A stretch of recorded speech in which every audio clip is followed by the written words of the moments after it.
to know this. It's 7 p.m. on the East Coast, and polls have just closed in Georgia, Vermont, and Virginia. If you live in Alabama, Massachusetts, Oklahoma, and Tennessee, don't worry, you still have time to vote as the polls close at 8 Eastern time in those states.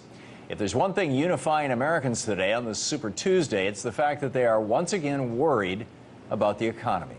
In fact, according to a new CNN ORC poll, a plurality of registered voters, 47%, say that's the single most important factor in deciding who they will support for president. It's more important, in the voters' minds at least, than foreign policy, terrorism, and health care combined. There's a good reason for this. While unemployment is at the lowest it's been in years, Reaganomics is still wreaking havoc on working Americans. Wages are stagnant, inequality is high, and with new so-called trade deals like the TPP in the works, corporate America is poised for another big win at the expense of middle-class working people. Voters have every reason to be worried. As Bernie Sanders likes to point out, the game is rigged, and the economy no longer works for everyone, just for the top 1%. And here's the thing. Everyday Americans aren't the only ones concerned about how things are going. Economists, the people who study this stuff for a living, now think that the world is teetering on the edge of yet another big recession. Slowing growth in China, plummeting stock prices, sputtering growth in Europe. They say that all of these things are warning signs that the fundamentals of the economy, nationally and internationally, are weak. And some are suggesting we could even be heading for yet another big collapse. Joining me now for more on this is Cheryl Schwininger, director of the World Economic Roundtable of the New America Foundation and contributor to The Nation, where you can read his new piece, Is the World on the Brink of Another Great Recession? Cheryl, welcome to the program. Thank you for having me. Thanks for joining us. Let's start out with the obvious question. Is the world on the brink of another great recession? And if so, why? Well, we're definitely seeing a global economic slowdown today. Growth is coming down in China. Europe and Japan are both sputtering seriously. And the U.S. in the manufacturing and industrial space has been in modest contraction. Job growth as well. The big question is whether the a huge buildup of debt in China and the demand it created for the rest of the world will collapse into what I would call the third leg of the world economic and financial crisis. In order to be able to get itself out of or to continue to grow after the great financial crisis of 2008 and 9, China engaged in one of the biggest buildups of debt and credit in economic history, and as a consequence built too many factories, too much real estate, wasted too much money, and now that is beginning to, the day of reckoning is taking place in China. So we're on a economic descent. Whether it turns into a more serious crisis will depend on how they manage this and how the rest of the world economy and the United States leadership responds to these conditions. On Friday, the Financial Times had a story that really caught my eye. It was about how how world trade just saw its biggest reversal since the 2009 collapse. The headline, World Trade Back to Crisis Levels as EM Demand Slides Emerging Markets. Why do you think this is happening, and is it limited to emerging markets? Global trade is declining in part because manufacturing is already in recession across the global economy. And as demand for global commodities that emerging economies supply, that affects trade, the volumes, both the volumes and values of trade. So trade is a warning sign of a serious economic slowdown, but right now it's limited to the manufacturing and commodity space. What we'd have to worry is if it further affects the financial and services space, which is still growing in most economies across the world.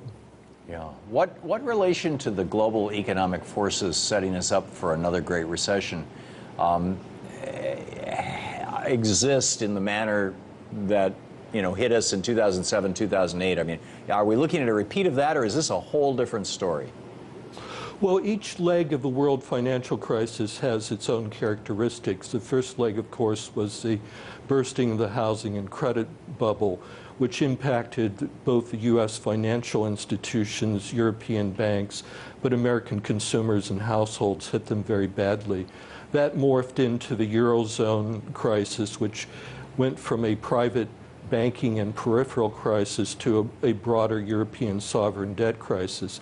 What we're seeing now is a potential crisis in what you call the China economic growth space, where China took on a massive amount of debt, which actually provided demand and growth for many economies.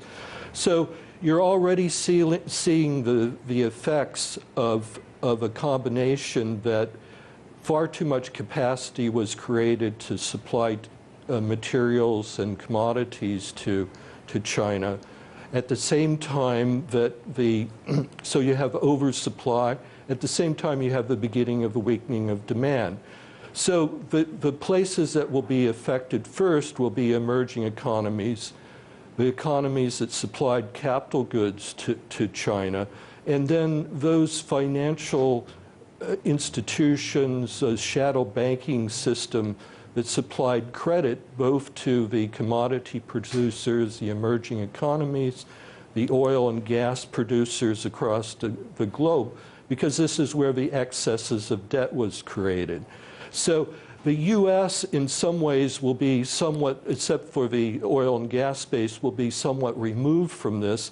In fact, it can have some beneficial effects for the U.S. consumers because prices both of manufacturing and of energy is coming down, which should help support consumption going forward if, in fact, wages were increasing. But as you pointed out in your lead to this, wages and incomes are still stagnating. We've seen some minor improvement in the last few quarters, but this is a big issue going forward, whether jobs and wages will continue to increase, and whether you'll have any help globally in terms of supporting the U.S. economy. Yeah, an overabundance of supply and a lack of aggregate demand seems to me like, producing disaster or producing problems. Seems to me like a repudiation of supply-side economics. Where does aggregate demand fit into this, and what do you think about that?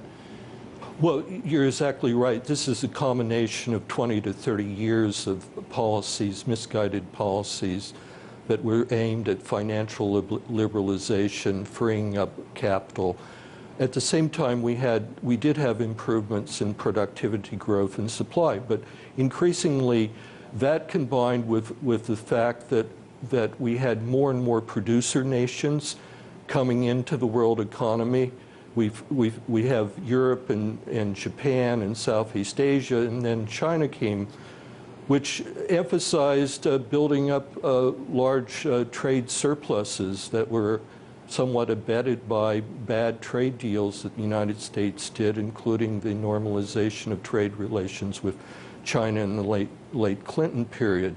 So this created a period of a combination of oversupply, inadequate structural demand deficiency, growing inequality, which in turns undercuts demand, and a over-reliance on monetary policy and avoidance of essential public investment, which was needed in order to support demand. Yeah. Instead, we use debt to support demand rather than using public investment to support demand. And to that point, in the minute and a half or so we have left, it seems like, the Fed with QE 1, 2, 3, whatever, and now even negative interest rates in some countries. I've been reading pieces that suggest that they're basically out of bullets. The monetary policy isn't going to fix this, that we really need to generate aggregate demand, whether it's with a giant program to rebuild our infrastructure, or whether it's rising wages or whatever. Is that, in your opinion, the case? I mean, is this something that we have to rely on basically the legislature to deal with? And if that's the case, how can we do that in this moment of political paralysis in the United States? Well, that is the big dilemma. Monetary policy has done about all it can do, and it was relatively ineffective. It tried to create a wealth effect and tried to drive investors into risky assets. That only has limited effect. What you need now is massive public investment, which will drive job creation, which will supply demand. And there's ready programs, and it's easily can be financed. So what we need to do is exactly what you said, look for a massive infrastructure investment program, look for reconstruction programs in Europe and Northern Africa, look to help China supply investment to the rest of the world. Cheryl, I'm sorry we're out of time, but Cheryl R. Schweninger, brilliant piece. Thank you so much for being with us tonight. Thank you.